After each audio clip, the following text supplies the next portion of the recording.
Good morning. This particular session is particularly very, very informative, and it's coming at the very right time. I work with Symbion Power, and at Symbion, when we heard about this session with the partnership to cut hunger and poverty in Africa, our first comment was, this is coming at the appropriate time, and it's something that we need to effectively support. We're here to discuss framing of the infrastructure challenges in Africa and the means by which we can actually empower Africa's future by building infrastructure and agriculture and agribusiness through private-public partnerships. Let me start first of all by by recognizing in our midst a very strong supporter of Symbion, and also the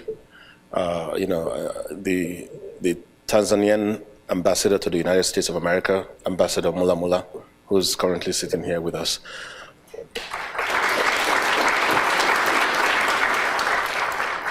When we talk about empowering Africa's future, I think we actually need to go beyond just trying to empower Africa's future. I think a very good starting basis, in my view, is the need to realize two things. Number one, Africa is a continent, not one country, and that is very, very important to actually understand. And I will expatiate a little bit further as I get down into my discussion this morning. But beyond that, it's also important to note that we cannot just empower a continent's future. Specifically, what we need to be doing is developing the specific economies within that particular continent. And that is very, very critical because when you talk about a continent where about 65% are youth and most of them are completely unemployed, you begin to see the potential for a ticking time bomb on the continent. The continent has been described as the final frontier in terms of development, and the huge infrastructural challenge or shortfall of the continent has been talked about extensively. But it's also very important that we spend a lot of time and think about the youth, who are the ones that are really going to drive the development of those economies, and how those youth can be effectively engaged towards actually making that happen. At Symbion, we are very, very clear on some of our goals in the continent of Africa, where we do operate. We invest very, very heavily in capacity building and training. That has turned out to be a big ethos of our company. And that is where we don't just go into a country and think about how to make money there, but we also think about how you develop the youth, how everywhere we go, we set up a training school. Symbion started doing a lot of work with the U.S. government during the U.S. government wartime reconstruction efforts in Iraq and Afghanistan. And even in those difficult climes, we were able to set up a training school where we were able to train people. Since then, we've since moved into Tanzania, where we have a very massive training school there. And we're currently also looking at developing some training schools in other countries where we do operate. Nigeria, Kenya is one of them. I also have in the audience Mrs. Musembi of the Geothermal Development Corporation, where Symbion has actually won a concession to develop a geothermal power plant in the Menengai region of Kenya. What do I mean when we talk about capacity building and training? It means empowering the youth. It means developing people. It means leaving your mark wherever it is that you actually go, especially in a continent like Africa. Beyond that, there's also the need to strengthen the existing institution. You do that through capacity building. But strengthening institutions is one thing, but how do you strengthen an institution if you do not actually develop or at least support the establishment of the appropriate regulatory framework that's going to effectively support what you're trying to accomplish. So we do a lot of work in supporting the locals, and that is very, very critical. We've seen from our experience on working on the African continent. But the challenges on the continent are many, and therefore it has always been said that, and I've had this a lot of times. People say, well, Africans should solve Africa's problems, or African problems can only be solved by Africans. Everybody needs a helping hand, and I think it's very important that we do not lose sight of that, and that is why I'm very happy when I look in the audience in this room. I see cutting across, captives of industry, across a vast spectrum, and I see a very, very good mix of people that are genuinely interested in supporting the framing of the challenges of infrastructure in Africa. The only way we've seen to also perform effectively on the continent is to ensure that we actually deploy country-specific resources to solve country and regional-specific problems. We operate primarily in the energy sector, electricity, and the one thing that we know is the cheapest form of electricity, for example, is hydro. Hydros take time. Hydros are very, very expensive.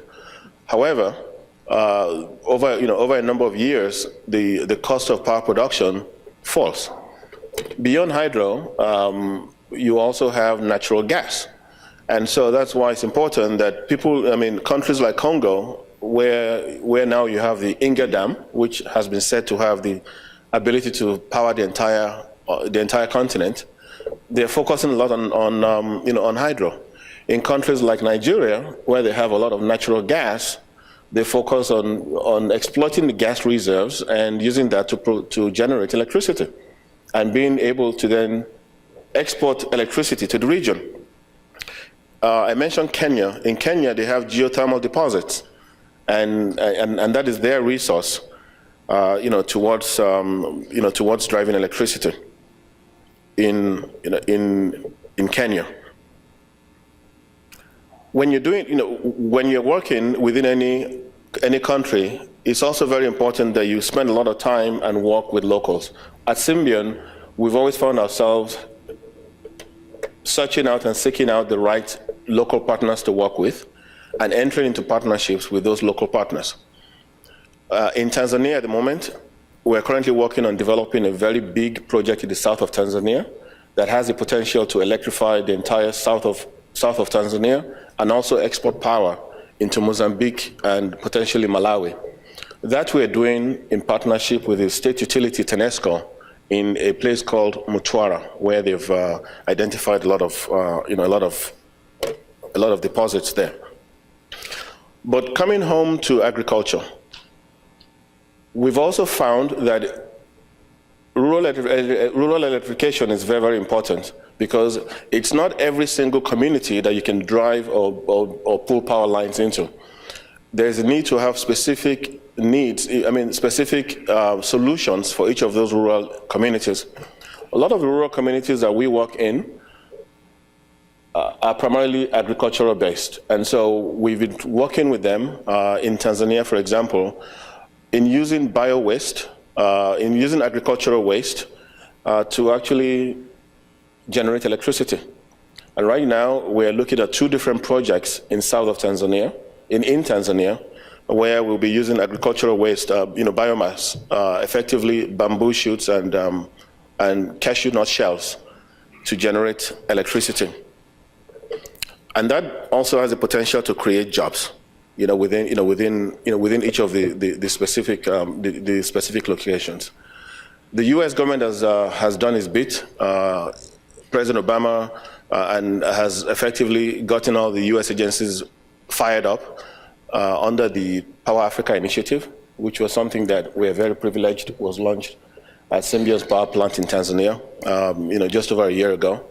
And we're very, very excited that we are doing our bit in all of this. I would like to wrap up by addressing another point that's important as you look at developing Africa. within the electricity and energy sector, there's a lot of discussion on cost-reflective tariffs. There's a lot of discussion on how the cost is, the cost of electricity is being subsidized to get to the man on the street. We at Symbion like to look at something called not cost-reflective tariff, but cost-effective tariff. Essentially, how we can go ahead and drive down the cost of producing power. It's only when that cost of producing power is down that the man on the street, who we are still trying to work with in cutting the hunger and poverty, can actually have the electricity to then begin to develop their local economies, their state economies, and by extension, the national economies of their respective countries. I invite you all to join us as we work together with the Partnership to Cut Hunger and Poverty in Africa in achieving this laudable goal. Thank you very much for your time.